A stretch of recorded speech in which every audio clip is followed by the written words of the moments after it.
Nuestra serie de prédicas acerca de la adoración. Recuerden que el domingo pasado iniciamos con esta serie nueva que es la adoración y hemos introducido con esta porción que dice que el Señor está buscando adoradores que le adoren en espíritu y en verdad. Eso es lo que el Señor busca en cada uno de nosotros.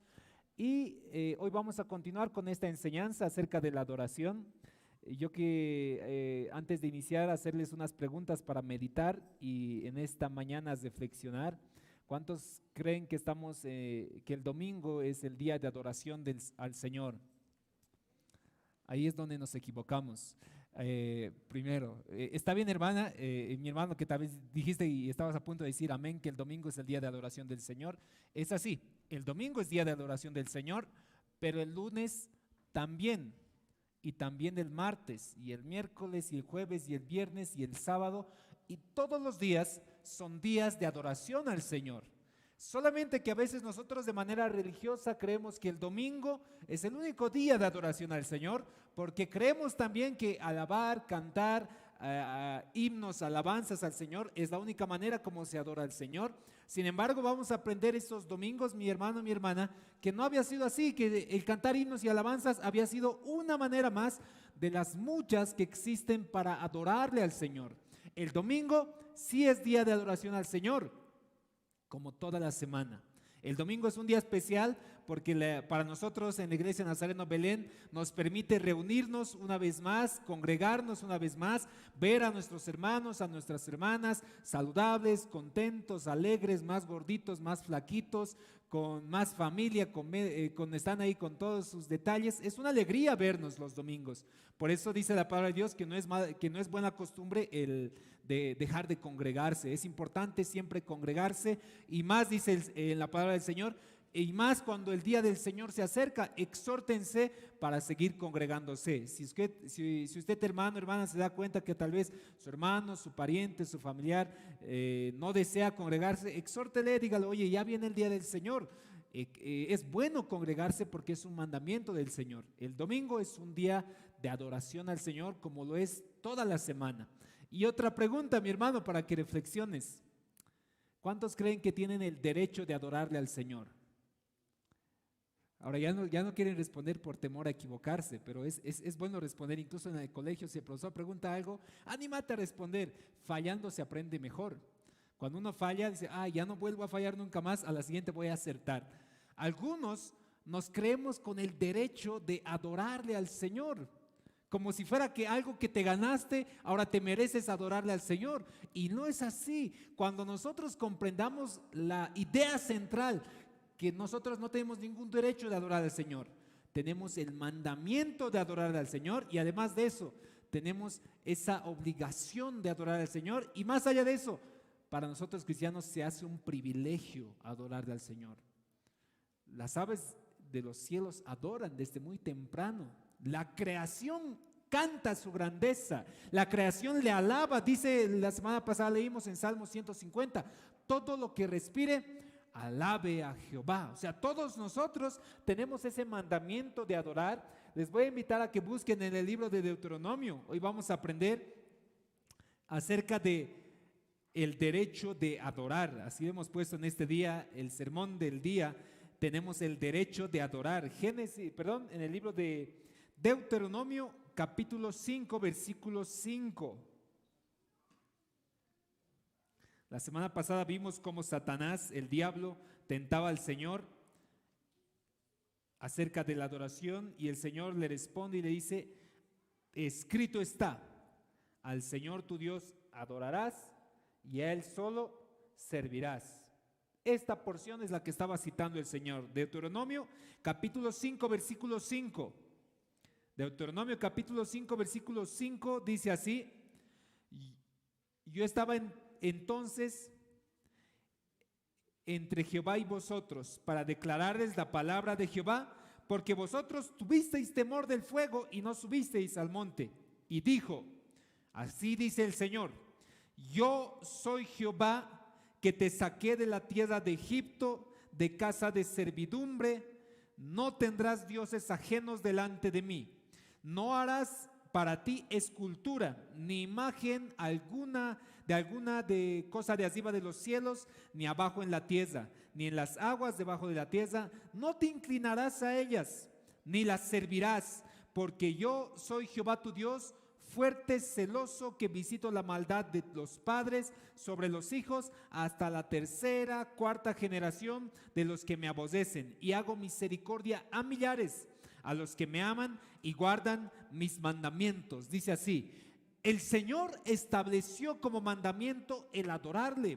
Aquí dice algo muy interesante, dice, oigan, no se van a inclinar a ningún Dios, no les van a servir a ellos. Aprendete esta frase y te va a ayudar mucho. Dime, yo te voy a decir, dime a quién sirves y te voy a decir a quién estás adorando.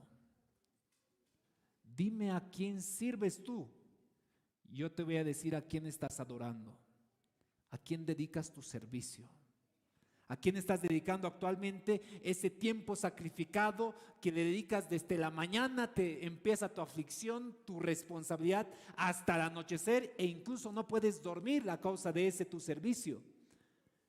A ese estás sirviendo ahora. El Señor, recuerden que ponía en la misma categoría el dinero. Dice el Señor, no pueden servir a dos señores, a Dios o a las riquezas, porque vas a amar a uno y lo vas a aborrecer al otro. Lo pone en categoría. Y a veces nosotros servimos, nuestros afanes diarios, a veces son las riquezas, a veces son las propiedades, a veces son los afanes de esta vida. Dime a quién sirves tú, yo te voy a decir a quién estás adorando.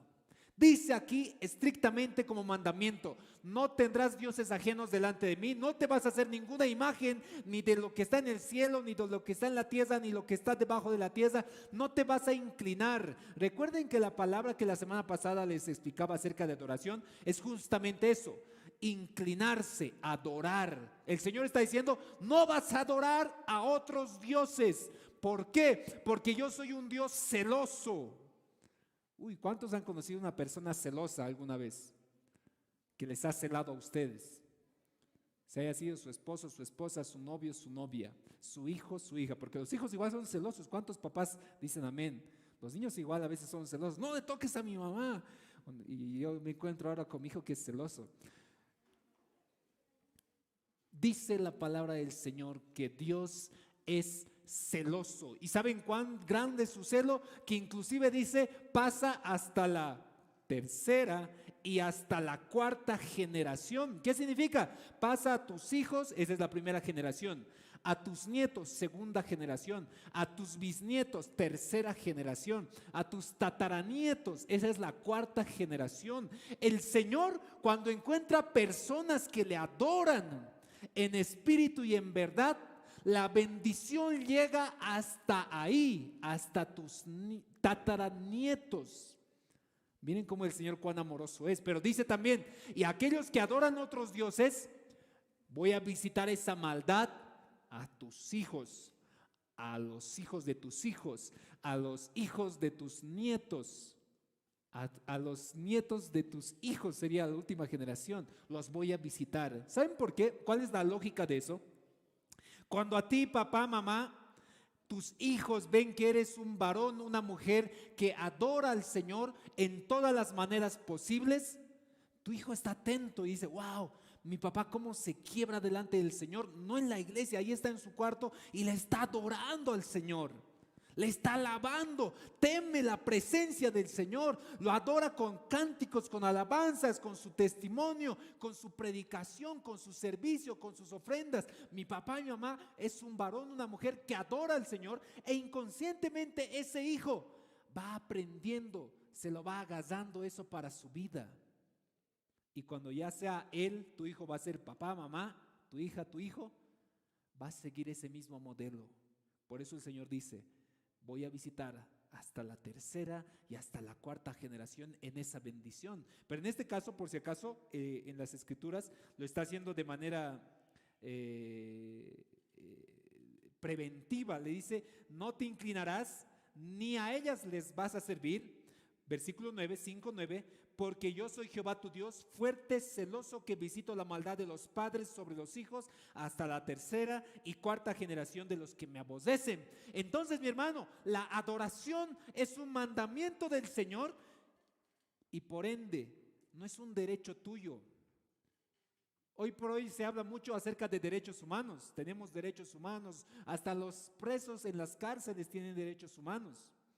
Hasta los que iban al cuartel, muchos dicen, es que antes no había derechos humanos en el cuartel, podía venir el oficial y patearte, agarrarte con un palo de picota y romper el palo de picota en tu espalda y no había quien te pueda defender. Hoy por hoy hay derechos humanos porque es un derecho que la gente se ha ganado. Hay derechos de los trabajadores, es un derecho que los trabajadores han ganado, son sus conquistas laborales que tienen y tienen derechos frente a las autoridades. En ningún momento tú te has ganado el derecho de adorarle al Señor.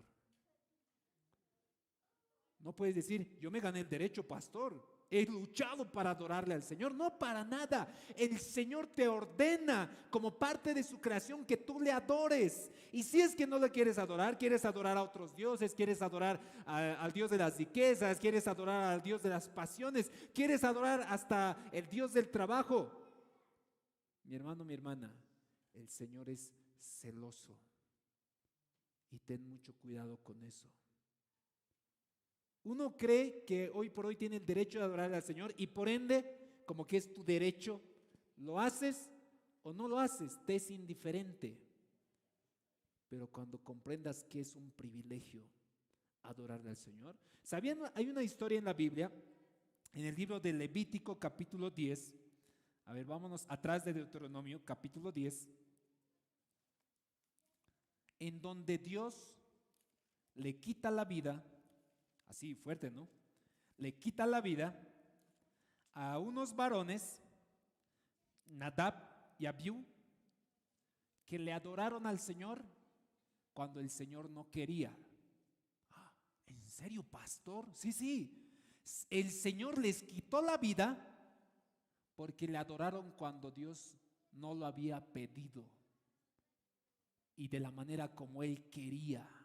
No es aquí adorar por adorar porque tengo ganas, lo voy a adorar de esta manera, porque a mí me parece así, porque yo he aprendido así. No es como tú quieras. No te puedes acercar al Dios de toda la creación como tú quieras, como tu carácter quiera, como tu personalidad quiera, como tus ganas quieren. No es cuando tienes ganas.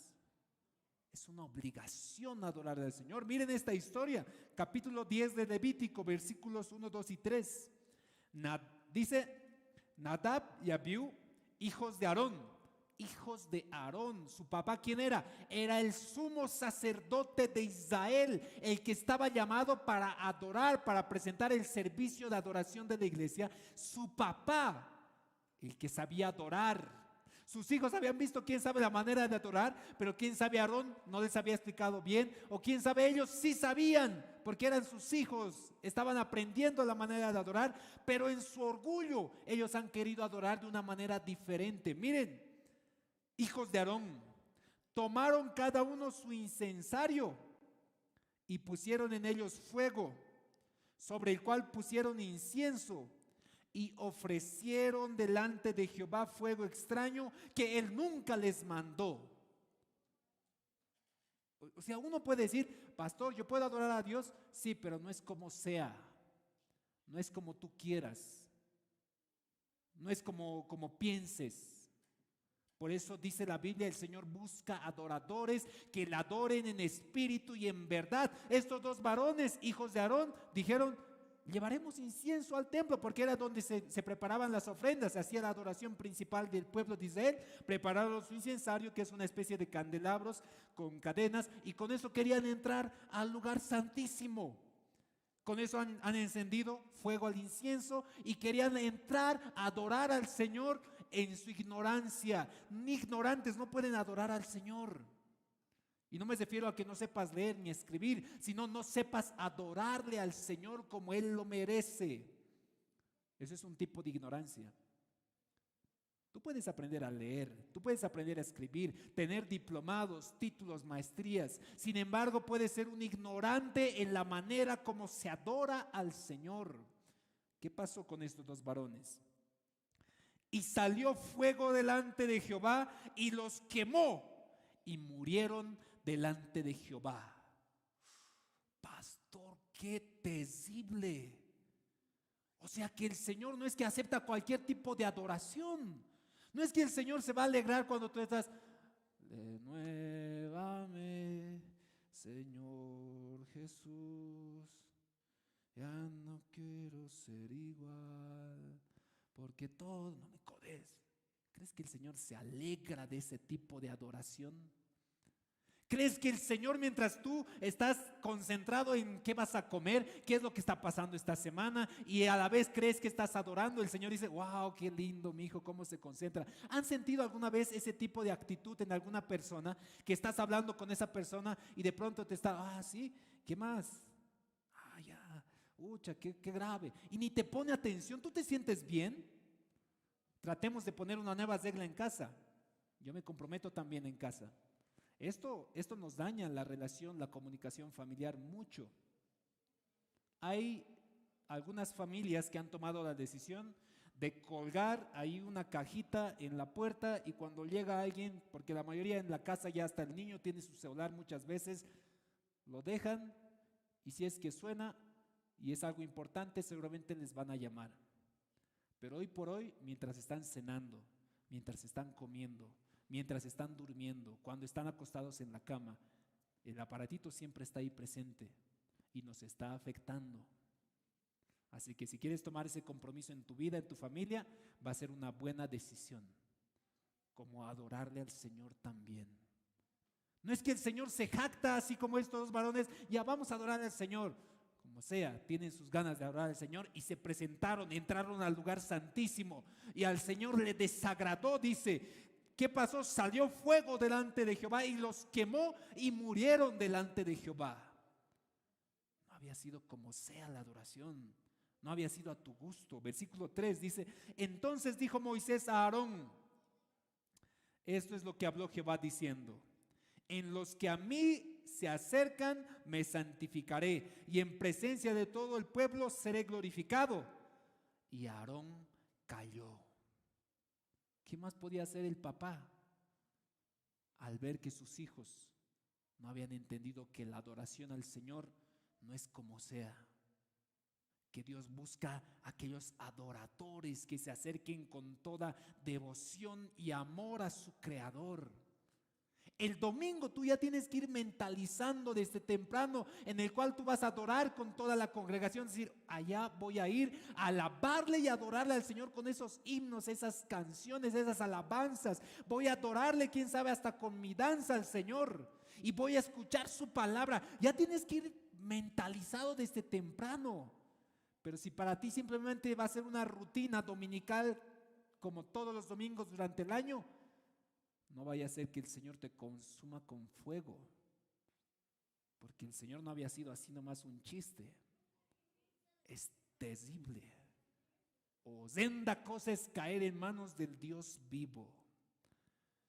Hoy vamos a aprender una de las principales maneras en cómo se adora al Señor, que es por medio de los cánticos, himnos y alabanzas que tenemos. Hay una historia muy hermosa que se encuentra en el libro de Hechos, Hechos capítulo 16, donde vamos a ver cuán grande es el Señor y en qué momento uno adora. Hechos capítulo 16, versículo 11.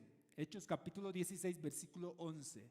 Aquí encontramos la historia de Pablo y Silas, su compañero de misiones, y una terrible situación que ellos estaban pasando.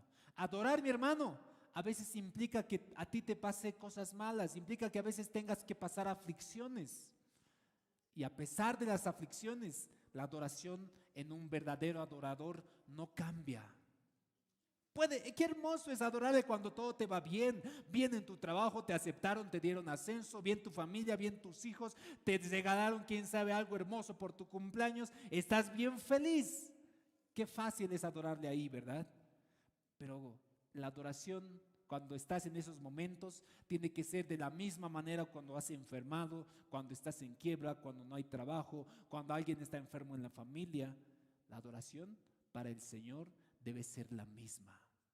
Miren, la adoración se perfecciona en en las tribulaciones. La adoración al Señor se perfecciona cuando pasamos desiertos, cuando pasamos enfermedad. Ahí nace la verdadera adoración al Señor. Porque facilito es adorarle cuando hay todo. Es lo más fácil de la vida. Con mucha alegría, danza y todo tienes. Pero a ver, danza cuando alguien está enfermo en tu familia, danza cuando no hay trabajo, cantarle con esa misma pasión cuando alguien quién sabe ha fracasado en tu familia, quién sabe el Señor lo ha llamado a su presencia, danza, alegrarte de la misma manera, adorarle al Señor de la misma manera. Ahí es donde nace esa preciosa adoración. Miren, en Hechos capítulo 16, versículo 11, dice: zarpando pues de Troas, vinimos con rumbo directo a Samotracia. Qué lindos nombres, ¿no? Para nuestros hijos. Samotracia. Y el día siguiente dice a Neápolis, y de allí a Filipos, que es la primera ciudad de la provincia de Macedonia. De ahí viene la iglesia de Filipenses, por si acaso. Y una colonia, y estuvimos en aquella ciudad algunos días. Y en un día de reposo salimos fuera de la puerta, junto al río, donde solía hacerse la oración, y sentándonos hablábamos a las mujeres que se habían reunido. Entonces una mujer llamada Lidia, vendedora de púrpura de la ciudad de Tiatira, que adoraba a Dios, estaba oyendo, y el Señor abrió el corazón de ella para que estuviese atenta a lo que Pablo decía. ¿Qué es lo que estaba haciendo esta mujer? Estaba adorando. Pero ¿qué dice más antecito? Ella vendía púrpura, o sea, era una vendedora que estaba ahí negociando, y eso no significaba que ella deje de ser adoradora. Hermano y hermana, tú puedes estar en tu negocio, en tu trabajo, en tu profesión, en tu oficio, en lo que el Señor te ha dado en tu casa. Quién sabe, estás ahí en el hogar, pero eso no significa que ese instante tú dejes de adorar. La adoración es constante. Dice esta mujer, estaba ahí vendiendo púrpura, pero adoraba a Dios. No es que ella estaba cantando alabanzas. Como te digo, mi hermano, no solo es una manera de adorar por medio de las alabanzas, de las canciones, de los himnos. Y segundo, dice, y el Señor, me gusta esa parte, está hermosa, versículo 14, y el Señor abrió el corazón de ella para que estuviese atenta a lo que Pablo decía. Esa es la actitud que tú tienes que tener cada vez que escuchas una prédica. Decirle al Señor: Señor, abre mi corazón, abre mi entendimiento para que yo esté atento a tu palabra. Y justamente ese día Lidia estaba atenta a la palabra del Señor.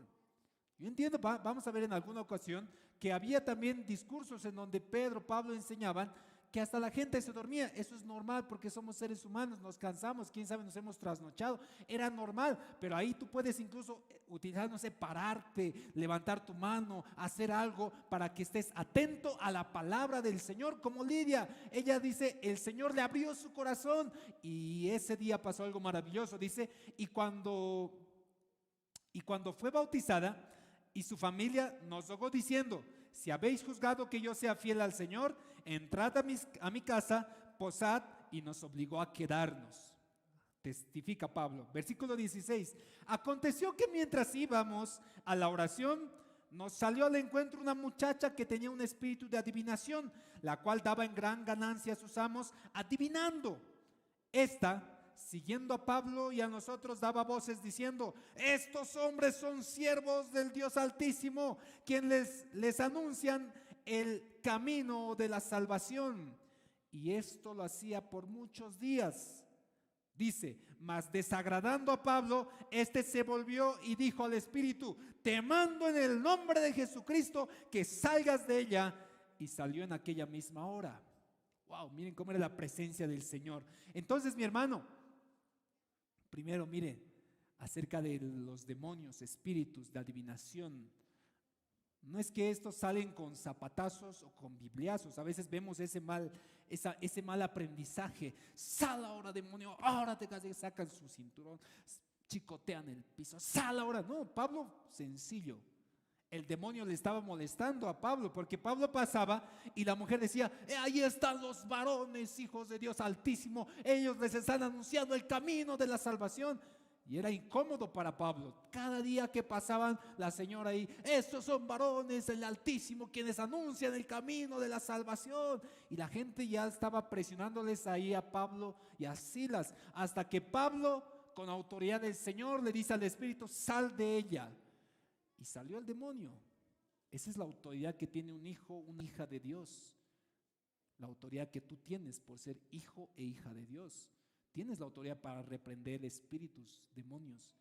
Ahora, no significa que tú los trates también como sea, porque recuerden que en Judas, en uno de los capítulos últimos o libros últimos de la Biblia, dice que el ángel Gabriel le dice a Lucifer, el Señor se entienda contigo, y lo deja en paz cuando estaban peleando por el cuerpo de Moisés.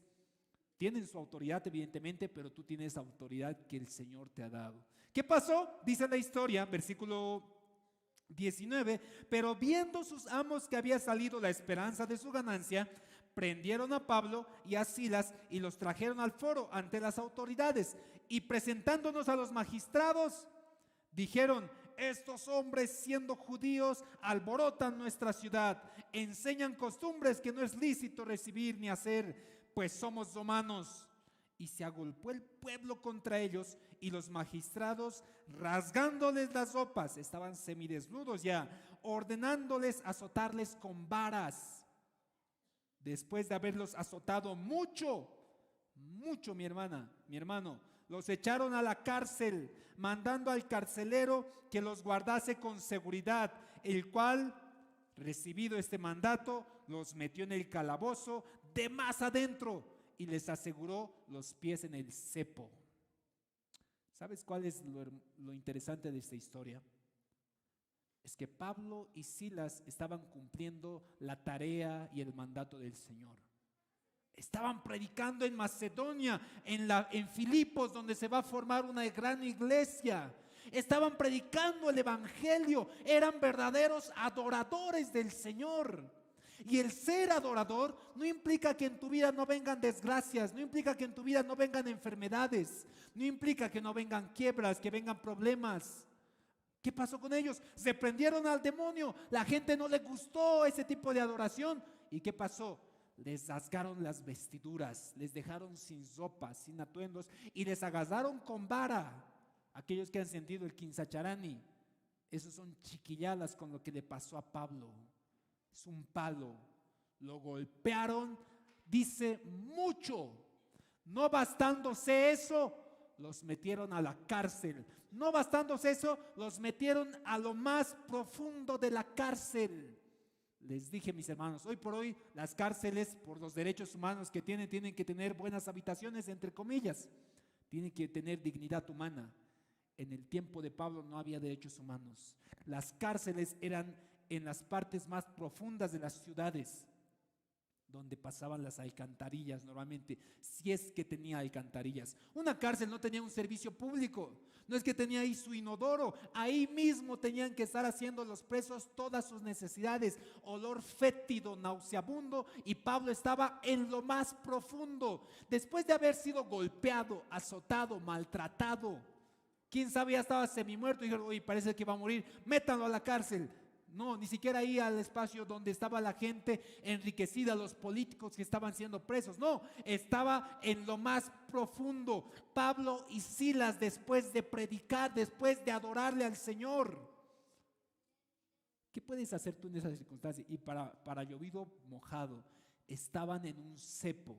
¿Qué es un cepo? Es una manera de torturar a las personas. Son como unas maderas encadenadas hacia tus pies y hacia tus manos. ¿Te imaginas estar en esa posición, en un lugar donde huele feo, donde apesta, donde hay quejidos, donde no hay ni siquiera donde hacer necesidades? Y seguramente Pablo y Silas, que estaban ahí, hasta necesidades tenían y no sabían qué hacer.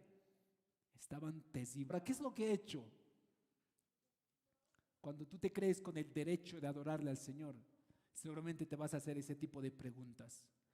¿Saben lo que hicieron Pablo y Silas esa noche? Cuando ya estaba llegando la medianoche, dice la palabra de Dios, después de estar, quién sabe, toda la mañana ahí en esta posición, cualquiera se podía quebrantar ahí, cualquiera se podía tal vez rendir y querer morir inclusive.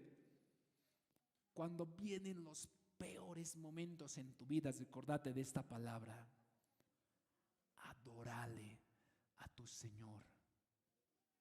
Y una de las primeras maneras de adoración es a través del canto de himnos y alabanzas. Miren lo que dice, versículo 25. Pero a medianoche, orando Pablo y Silas, cantaban himnos a Dios, y los presos los oían. Yo me imagino en ese lugar como si fuera un preso más, no como Pablo y como Silas, como si estuviera preso ahí, un preso común que ha asaltado, que ha robado, y escuchar y ver llegar primero a unos varones completamente sacudidos y maltratados, y preguntándome yo, ¿qué es lo que hicieron estos? ¿A quién mataron? ¿A quién dañaron? Verlos de esa manera seguramente me hubiera causado a mí una impresión. Pero escucharles a medianoche que estos empezaban a adorarle al Señor, seguramente yo preso en ese lugar, algo ocurría aquí en mi ser.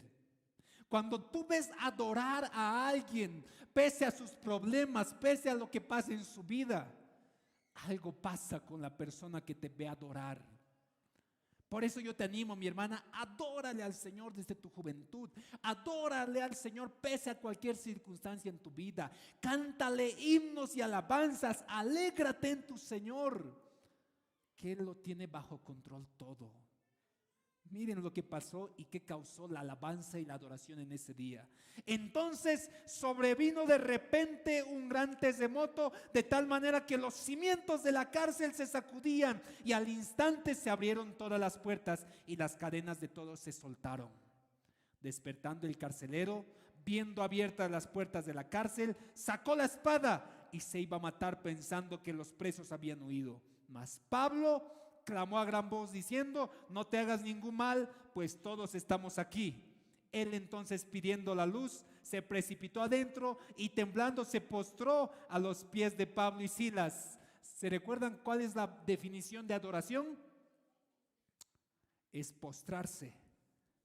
¿Qué es lo que estaba haciendo el carcelero? Estaba queriendo adorar a Pablo y a Silas.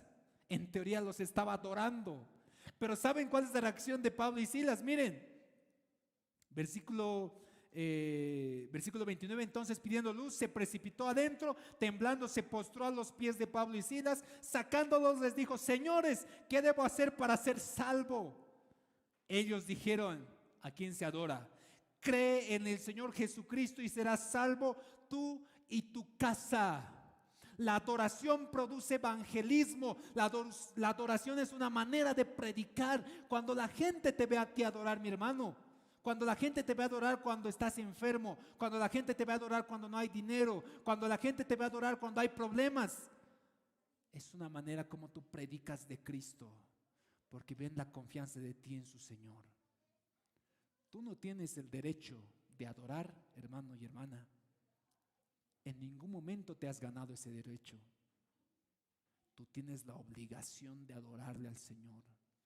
Y además de ello, el privilegio sobre toda la creación de poder cantarle himnos y alabanzas al Señor. Cuando está el ministerio ministrando a los ministros, a los que saben interpretar un instrumento musical, el hecho de que tú puedas tener la voz, el hecho de que tú puedas interpretar algún instrumento, no te da el derecho de adorarle al Señor. No te hace especial para decirle: uy, este sí ya sabe tocar tambor, este puede adorar. No, no, no. Es un privilegio que nosotros, los hijos de Dios, podemos darle. Adórale al Señor en todo tiempo. Aunque la adoración al Señor te cause problemas, como a Pablo y Silas, seguile adorando. Cuando estás pasando tristeza, mi hermano, cuando tal vez ya no hay nada, es decir, ya pasó todos los problemas que te ha llegado en tu vida, ¿qué más puedes hacer? ¿Sabes cómo te vas a sentir bien? Anda a tu cuarto como Pablo y Silas, postrate al suelo, tu frente al piso, empezale a orar a tu Dios, empezale a cantar himnos y alabanzas, Y vas a ver cómo el Señor va a empezar a consolar tu vida y te va a dar tranquilidad. Es hermoso adorar en ese tipo de espacios. Fácil adorar cuando todo va bien, hermoso adorar cuando todo va mal. Esos hermosos momentos van a hacer de ti un verdadero adorador en espíritu y en verdad.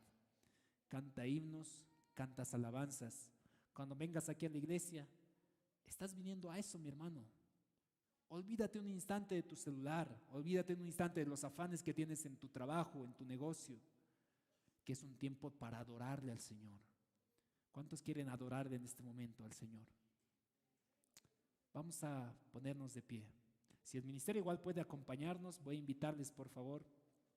Pueden ayudarnos a adorarle al Señor, ministrar al Señor por medio de la alabanza. Hoy estás triste, mi hermano. Hoy estás pasando aflicción en tu familia. Hoy hay aflicción en tu corazón. La enfermedad te está atacando. Tu día está como estaba acabando el día de Pablo, muy mal, en el cepo, adolorido, enfermo.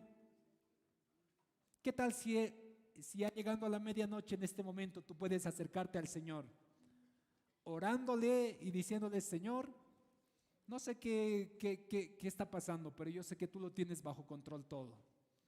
Yo quiero seguir adorándote. Deja que el Señor forme en tu vida un espíritu de adorador que transforme tu manera de pensar, tu manera de vivir.